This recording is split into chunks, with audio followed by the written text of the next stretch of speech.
امداد سمرو، ادھر عمران خان فراح گوگی کی کرپشن کی صفائیاں دینے میں لگے ہوئے ہیں، تو ادھر اربوں کھربوں روپے کا ایک اور اسکینڈل آنے کو تیار ہے۔ ادھر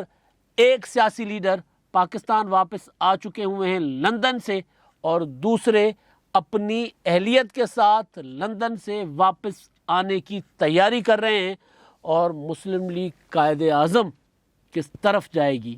کیا ہوگا ان کا مستقبل؟ مسلم لیگ قائد اعظم کہ آدھے ارکان حکومت میں اور آدھے اپوزیشن میں، آدھے اتحادیوں کے ساتھ، آدھے عمران خان کے ساتھ، کیا کرے گی، کدھر جائے گی مسلم لیگ قائد اعظم؟ یہ سارے معاملات ہیں، لیکن پہلے کرپشن کا اسکینڈل اور اس کے بعد جو بڑے لیڈر کی اہلیت کا معاملہ ہے اس پر بات ہوگی، اور پھر مسلم لیگ قائد اعظم والے وہ کس طرف جا رہے ہیں، یہ سارے معاملات۔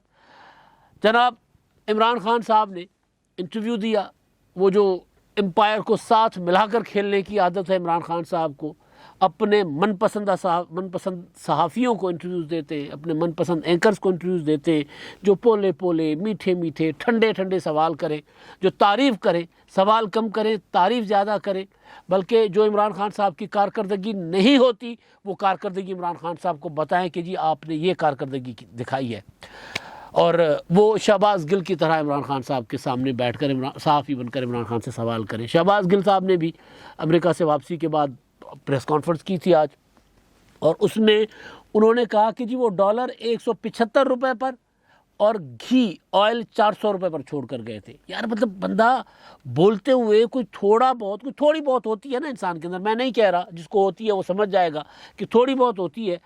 ڈالر جب یہ حکومت عمران خان صاحب کے اپنے آخری دنوں میں تھی تو 190 تو کراس کر رہا تھا ڈالر، کہہ رہے ہیں جی ہم ڈالر 175 پر چھوڑ گئے تھے اور اس حکومت نے 187 پر کر دیا ہوا ہے۔ مہنگائی تب بھی تھی، اب بھی ہے، اور میں ہمیشہ یہ بات کرتا ہوں، گزارش کرتا ہوتا ہوں کہ یہ حکومت آئی تھی کہ عمران خان نے مہنگائی کر دی ہے، عمران خان نے تباہی پھیر دی ہے، لہٰذا ہم آئیں گے اور ہم عمران خان صاحب کی ہوئی تباہی سے لوگوں کو بچائیں گے، ریلیف دیں گے۔ تو لوگ ابھی کیونکہ حکومت کو جمعہ 8 دن نہیں ہوئے تو ابھی لوگ اس طرح سوال نہیں کر رہے، لیکن اب جیسے جیسے وقت آگے جائے گا، کیونکہ اس حکومت کے پاس بہت زیادہ وقت نہیں ہے، لیکن بہرحال جیسے جیسے وقت آگے جائے گا تو لوگ پھر سوال کریں گے، پوچھیں گے کہ بھئی آپ پھر کیوں آئے تھے؟ پھر وہ عمران خان صاحب بیٹھے رہتے، پھر ان کے جو ہے وہ 5 سال پورے کرواتے، پھر آپ نے بھی آ کر اگر عمران خان صاحب والی مہنگائی کا گراف اسی طرح اوپر ہی رکھنا تھا راکٹ کی طرح، تو پھر آپ کیوں آئے؟ تو بہرحال لیکن یہ ہم تو تنقید کر رہے ہیں، لیکن جھوٹ، سفید جھوٹ جو بولا جاتا ہے، جو فراح گوگی کے معاملے میں بھی بولا جا رہا ہے، جو ویڈیوز کے معاملے میں بھی بولا جا رہا ہے، عجیب و غریب قسم کی حرکتیں کی جا رہی ہیں، تو وہی کیا گیا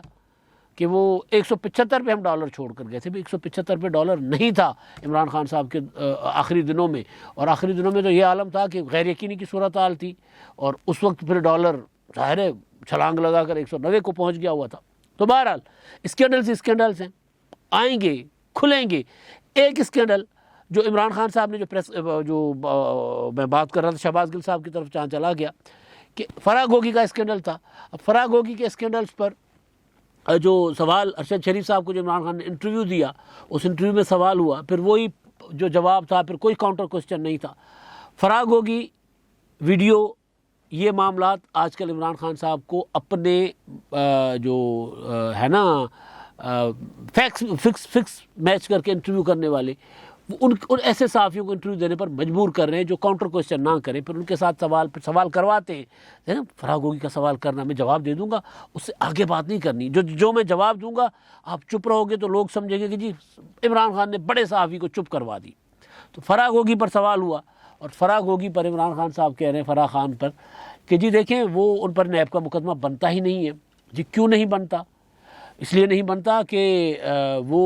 ایک پرائیویٹ شخصیت تھی، 20 سال پرانا ان کا کاروبار ہے، اور 20-22 سال پرانے معاملات پر ان کی تحقیقات ہو رہی ہے۔ وہ تو ریئل اسٹیٹ کا بزنس کرتی ہیں، اور ہمارے 3 سالوں میں ریئل اسٹیٹ میں لوگوں نے بہت پیسہ کمایا، تو فراح نے بھی کما دیا، تو فراح پر کا مقدمہ تو معاملہ تو نیب کا بنتا ہی نہیں ہے،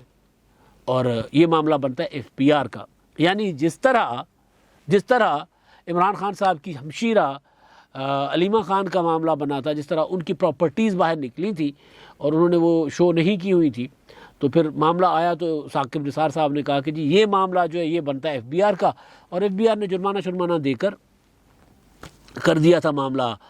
ختم کر دیا تھا. یا جس طرح عمران خان صاحب کا بنی گالہ کا اسکینڈل آیا تھا کہ جی بنی گالہ ریگولرائز نہیں تھا، قانونی تقاضے پورے کیے بغیر وہاں پر بنی گالہ میں محلات بنے. ثاقب نثار صاحب نے اس میں بھی ان کو کہہ دیا کہ جی آپ یہ اتنا جرمانہ 5 لاکھ کتنا جرمانہ ادا کر کے اس کو ریگولرائز کروا دیا. یا جس طرح عمران خان صاحب کا ایک اپارٹمنٹ اسلام آباد کے ایک بڑے پلازا میں، جو پورا کا پورا پلازا جو ہے وہ کہا گیا کہ جی وہ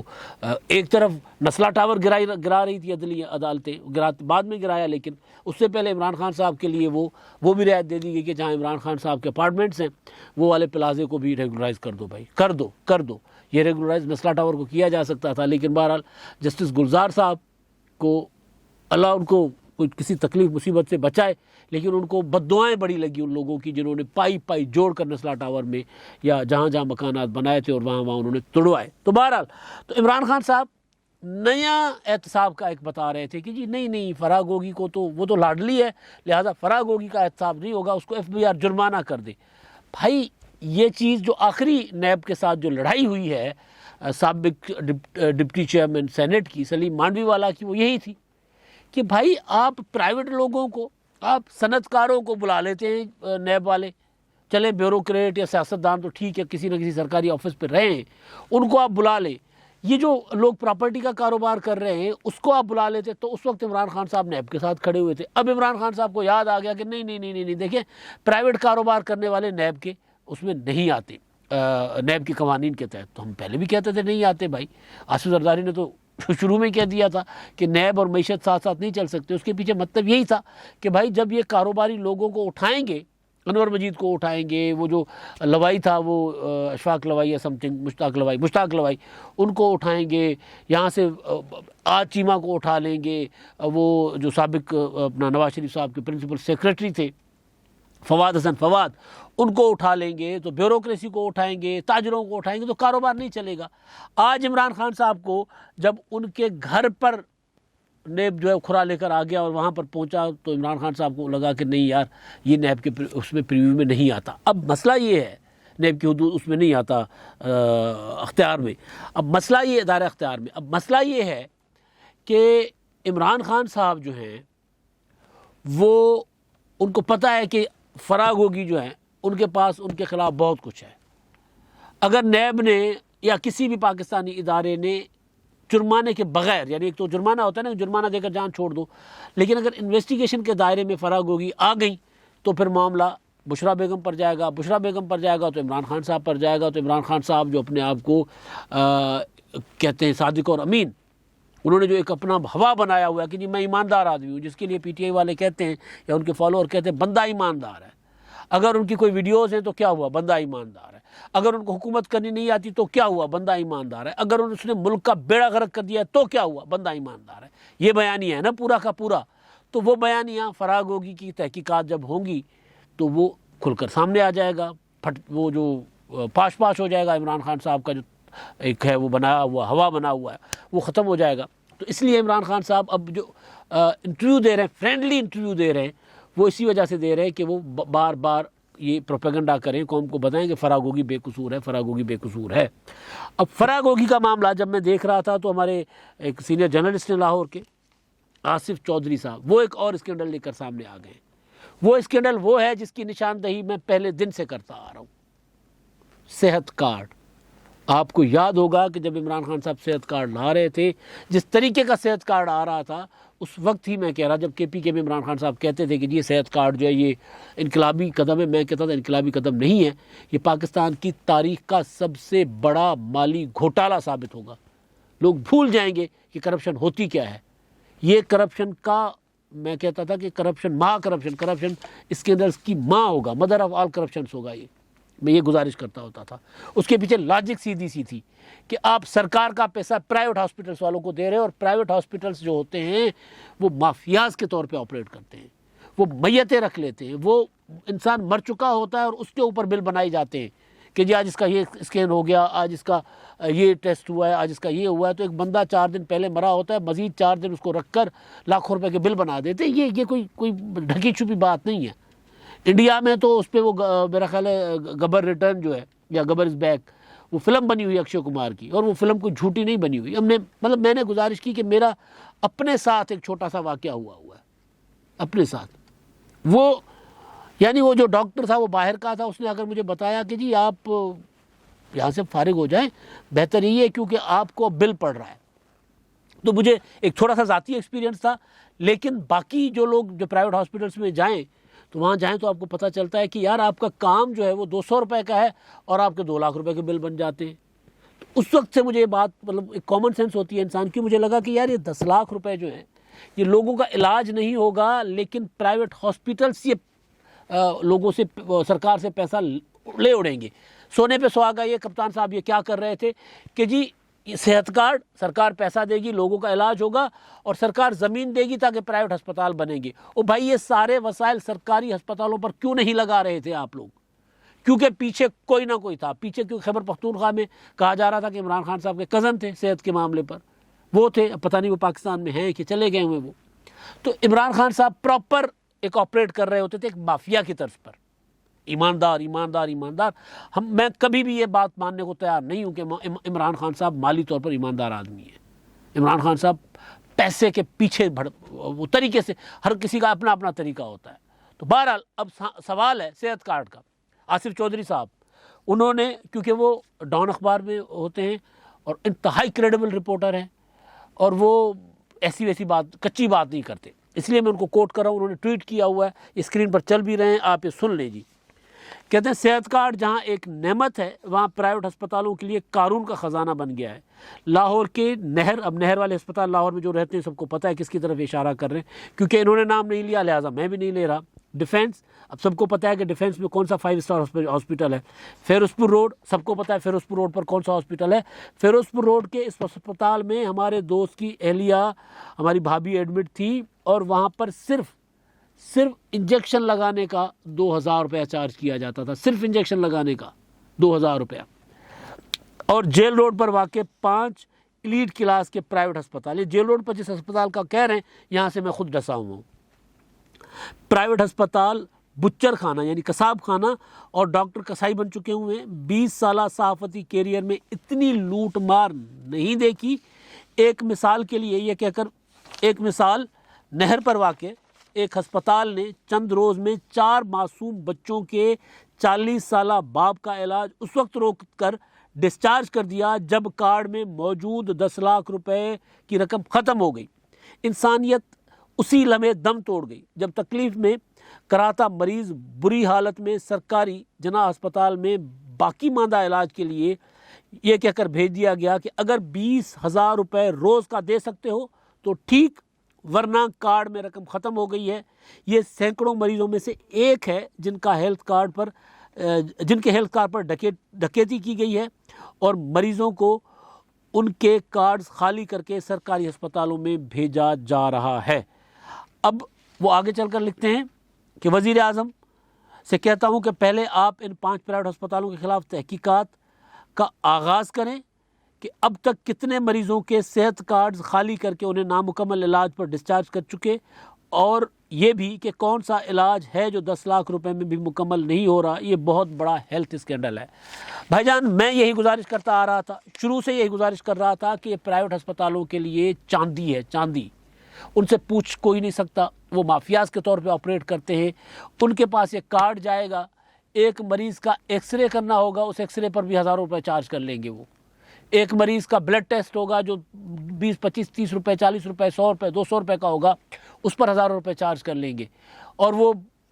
کارڈ خالی کر کے دے دیں گے, کہیں گے جائیں. اگر کسی نے صرف ڈاکٹر کو چیک کروایا تو میں گزارش یہ کرتا تھا کہ 2-3 وزٹس کی مار ہے یہ کارڈ, صحت کارڈ. صحت کارڈ کی جگہ ہونا کیا چاہیے, سرکاری ہسپتالوں کو اکوپڈ کریں, سرکاری ہسپتالوں میں مفت علاج کریں, اور بڑے علاج, دل کا, کینسر کا, کڈنی, لیور, یہ جو بڑے علاج ہیں, کوئی ایکسیڈنٹ ہو جاتا ہے, کچھ تو اس طرح کے ٹراما سینٹرز. تو یہ جو باقی نزلہ زکام بخار میں تو لوگ گلی محلے کے ڈاکٹر پہ چلے جاتے ہیں, اور آج کل تو لوگ ڈاکٹر پہ جاتے بھی نہیں ہیں. لوگ فون کر لیتے ہیں, پوچھ لیتے ہیں, ڈاکٹر بتا دیتے ہیں. زیادہ تر لوگ یہ کرتے ہیں. باقی یہ جو چیزیں ہیں جس پہ لوگوں کا سارا کچھ, جو عمران خان صاحب کہتے ہیں نا کہ لوگ اپنا سارا کچھ بیچ دیتے ہیں, تو ان کے لیے سرکاری ہسپتالوں میں بندوبست کر لیں. سندھ نے خوبصورت ماڈل اپلائی کیا ہوا ہے اس پر. سندھ میں کڈنی, دل, کینسر, لیور، یہ علاج فری ہے، اور سندھ کے اسپتالوں سے یہاں سے جا کر پنجاب سے اور پورے ملک سے جا کر لوگ فری میں علاج کرواتے ہیں، جس میں کئی علاج ایسا بھی ہے جو کروڑوں روپے لگتے ہیں، سرکار دیتی ہے۔ تو بھائی وہ جو علاج ہے وہ ہسپتال کی فیسلٹی پر خرچ کر کے وہاں مفتیوں نے علاج دے دیتے، یہ میں سوال اٹھاتا تھا۔ لیکن عمران خان صاحب جو ہیں وہ ظاہر ہے وہ تو کسی مار پر تھے۔ ابھی آصف چودھری صاحب نے صرف ایک کیس بتایا ہے، اس پر تحقیقات ہونی چاہیے۔ لاسٹ ٹائم میری ملاقات ہوئی تھی حمزہ شہباز صاحب سے، اور پھر ان کے کچھ ساتھی جو وزیر تھے ان سے میں نے گزارش یہی کی تھی کہ صحت کارڈ ایک بہت بڑا اسکینڈل ہے، صحت کارڈ کے معاملے کو آپ نے ایزی نہیں جانے دینا، اس معاملے پر تحقیقات کرنی ہے، کارڈ بے شک جاری رکھیں۔ یہ نہیں ہے کہ سہولت اب آ گئی ہے تو چھیننی نہیں چاہیے، شفاف ٹرانسپیرنٹ کیسے ہو،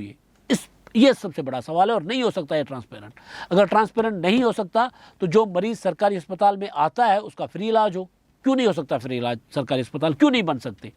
اگر سندھ میں دل کے 8-10 اسپتال بن سکتے ہیں، سندھ میں کڈنی اور لیور کے اسپتال بن سکتے ہیں، تو یہاں کیوں نہیں بن سکتے؟ سندھ میں باقی گورنرز کا بیڑا غرق ہے، میں اس پر نہیں آ رہا، لیکن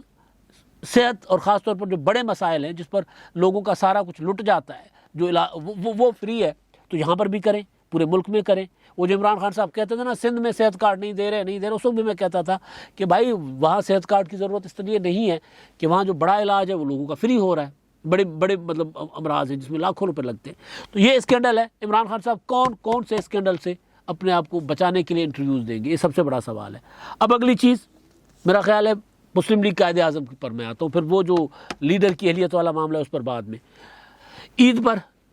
نت ہاؤس گجرات، چودھری شجاعت حسین صاحب اور پرویز الہی صاحب ساتھ بیٹھے، چہرے لٹکے ہوئے تھے، صاف نظر آ رہا تھا کہ ناراضگی ہیں، لیکن شجاعت حسین صاحب نے بڑے پن کا مظاہرہ کیا، انہوں نے کہا کہ جب ہمارے خاندان میں کوئی اختلافات نہیں ہیں۔ حالانکہ شجاعت حسین کے فیصلے کے خلاف جو شجاعت حسین جو خاندان کے سربراہ ہیں، مونس الہی صاحب نے پچھلے دنوں ایک انٹرویو دیا تھا، اس میں بھی انہوں نے یہی کہا تھا کہ فیصلے تو شجاعت حسین صاحب کرتے ہیں، خاندان کے سربراہ آج بھی وہی ہیں۔ تو انہوں نے فیصلہ کیا تھا کہ اتحادیوں کے ساتھ جانا ہے، اس وقت کی اپوزیشن کے ساتھ جانا ہے اور حکومت کا ساتھ چھوڑنا ہے، عمران خان کا ساتھ چھوڑنا ہے، لیکن پرویز الہی صاحب عمران خان کی طرف چلے گئے۔ ادھر شجاعت حسین صاحب کے صاحبزادے اور ان کے قریبی ساتھی طارق بشیر چیمہ، انہوں نے ادھر شہباز شریف کو سپورٹ کر دیا، اتحادیوں کو سپورٹ کر دیا۔ آج وہ دونوں وزیر ہیں۔ پرویز الہی صاحب جو ہیں وہ یہاں پنجاب میں جو کچھ کر بیٹھے ہیں اس پر زیادہ ڈیٹیل میں جانے کو نہیں ہے، اپنا بازو توڑوا بیٹھے، جھوٹا بازو توڑوایا، ووٹ توڑوا بیٹھے، الیکشن ہروا بیٹھے، رسوائی، دنیا جہان کی رسوائی، وہ جتنا کچھ انہوں نے بھرم بنایا ہوا تھا رواداری کا، وہ سارا کا سارا نیست و نابود کر بیٹھے۔ اور پھر اب جا کر ظاہر ہے دوبارہ نت ہاؤس میں بیٹھے تو پرویز الہی صاحب نے تو ظاہر ہے ایک خاندان تو ایک ہی ہے، تو انہوں نے شجاعت حسین صاحب نے بڑے پن کا مظاہرہ کیا، انہوں نے کہا کہ جی خاندان ایک ہی ہے، ہم جو سارے فیصلے ایک ساتھ کرتے ہیں۔ اب اگر خاندان ایک ہے تو سوال یہ ہے کہ کیا چودھری سالک، طارق بشیر چیمہ چلے خاندان سے نہیں ہے، پارٹی سے ہیں، لیکن چودھری کم از کم سالک وہ حکومت چھوڑ کر واپس اپنے چچا کے ساتھ، شہباز شریف صاحب کے پرویز الہی صاحب کے ساتھ آ کر ملیں گے۔ مونس الہی صاحب اور دوسرے جو ہیں وہ جو جن کے لیے انہوں نے حسین الہی صاحب جن کے لیے اپوزیشن لیڈر کی درخواست جمع کروائی ہے، ان کے ساتھ آ کر ملیں گے یا وزارت میں رہیں گے؟ اگر وزارت میں رہیں گے تو پھر تو اختلاف موجود ہے، سامنے ہے، تو کیا یہ حکومت کا ساتھ چھوڑیں گے یا عمران خان کا ساتھ چھوڑیں گے؟ پرویز الہی صاحب عمران خان صاحب کی تعریفیں کر رہے ہیں، تو یہ اب رواداری جو ہے وہ تیزی کے ساتھ نظر آ رہا ہے سیاسی منافقت میں بدل رہی ہے، ایک ساتھ بیٹھ کر حکومت میں بھی ہے، اپوزیشن میں بھی ہے۔ یا پھر سوال یہ ہے کہ کیا یہ ایک لوگوں کو بیوقوف بنایا جا رہا ہے کہ حکومت میں بھی خود ہی ہیں، اپوزیشن میں بھی خود ہی ہیں، تاکہ کوئی ہوتا ہے نا کہ ایک بھائی حکومت میں ہو ایک بھائی اپوزیشن میں ہو،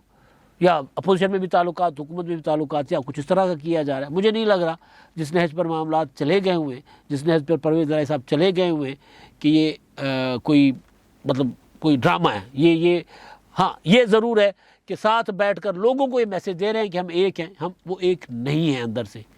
اب اگر ایک ہوں گے تو پھر ان میں سے ایک پارٹی، ایک اتحاد چھوڑنا پڑے گا، یا تو پرویز الہی کو بھی حکومت کی طرف آنا پڑے گا مرکز میں، اور پنجاب میں حمزہ شہباز کے ساتھ آنا پڑے گا، یا پھر طارق بشیر چیمہ اور چودھری سالک کو، یا کم از کم چودھری سالک کو اپوزیشن کی طرف جانا پڑے گا حکومت کا ساتھ چھوڑ کر۔ تو یہ ایک جو چودھری برادران کی سیاست ہے وہ تیزی کے ساتھ خاندانی اختلافات تیزی کے ساتھ ایکسپوز ہو رہے ہیں۔ اب آخری بات، وزیر قانون اعظم نذیر تارڑ صاحب نے کہا کہ نواز شریف صاحب کی اہلیت کی واپسی کے لیے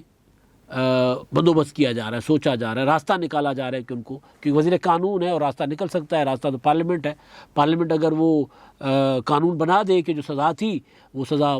ختم پارلیمنٹ نے کر دی ہے جو نواز شریف صاحب کو دی گئی تھی، اور نواز شریف صاحب کو جو تاحیات نائل کیا تھا عدالت نے وہ بھی ختم کر دی پارلیمنٹ نے، وہ فیصلہ بھی ختم کر دیا، پارلیمنٹ یہ کر سکتی ہے، پارلیمنٹ کے پاس اختیار ہے، تو نواز شریف صاحب کی اہلیت واپس آ سکتی ہے۔ سزا تو خیر وزیر اعظم کے ایڈوائس پر صدر ختم کر سکتے ہیں، سزا نہیں، وہ اہلیت کی بات کر رہے ہیں کہ نواز شریف کی اہلیت واپس ہوگی، تو نواز شریف کی اہلیت واپس ہوگی تو پھر ایک شخصیت اور بھی ہے، ایک سیاستدان جو چند روز پہلے لندن سے واپس آئے ہیں، نواز شریف صاحب تو ابھی لندن میں، اور وہ ہے جہانگیر ترین، تو پھر جہانگیر ترین کی بھی اہلیت واپس ہوگی، تو اگر جہانگیر ترین کی بھی اہلیت واپس ہوتی ہے تو پھر جہانگیر ترین جو ہے وہ پھر اپنی تگڑی پالیٹکس کریں گے، وہ پھر وہ جو میں نے گزارش کی تھی کہ مسئلہ عمران خان صاحب کے لیے یہ نہیں ہوگا کہ حکومت، جب وہ حکومت میں تھے تب میں گزارش کرتا تھا کہ حکومت جا رہی ہے، پھر مسئلہ یہ ہوگا کہ سیاست بھی جائے گی، پارٹی بھی جائے گی، تو پارٹی پر جنہوں نے انویسٹمنٹ کی ہے، سیاسی انویسٹمنٹ کی بات کر رہا ہوں، جنہوں نے پارٹی بنائی، جنہوں نے پارٹی کھڑی کی، جہانگیر ترین اور علیم خان، پھر وہ دعوے دار ہو جائیں گے، پھر وہ دعویٰ لے کر آ جائیں گے، تو نواز شریف کی اگر اہلیت کا بندوبست کرتی ہے واپسی کا حکومت تو پھر جہانگیر ترین کا بھی ہو جائے گا، خود بخود جہانگیر ترین صاحب نواز شریف کو نائل کر کے، جہانگیر ترین صاحب کو نائل کیا گیا تھا بیلنس کرنے کے لیے، بھی اب بات کوئی ڈھکی چھپی نہیں رہی، بیلنس کرنے کے لیے کیا گیا تھا، تو اب نواز شریف کی اہلیت واپس ہوگی تو جہانگیر ترین کی بھی واپس ہو جاتی ہے، تو اگر دونوں عمران خان صاحب کے اب یہ دونوں بڑے مخالف اگر اہل ہو جاتے ہیں، پاکستان کی سیاست میں واپس آ جاتے ہیں، تو عمران خان صاحب کے لیے تو بہرحال یہ ان کی سیاست رہتی ہے نہیں رہتی، لیکن صدمہ ان کے لیے بہت بڑا ہوگا۔ عمران خان صاحب scandal, video scandal, Gogi scandal, صحت کارڈ اسکینڈل، پتہ نہیں کون کون سے اسکینڈل سے جوجھ رہے ہیں، اور اوپر سے ان کے بڑے سیاسی مخالفین جو ہیں وہ بھی اہل ہو کر میدان میں اتریں گے، تو پھر سوچیں عمران خان صاحب کے لیے کتنی صدمے کی بات ہوگی۔ اب تک کے لیے اتنا ہی، اللہ حافظ۔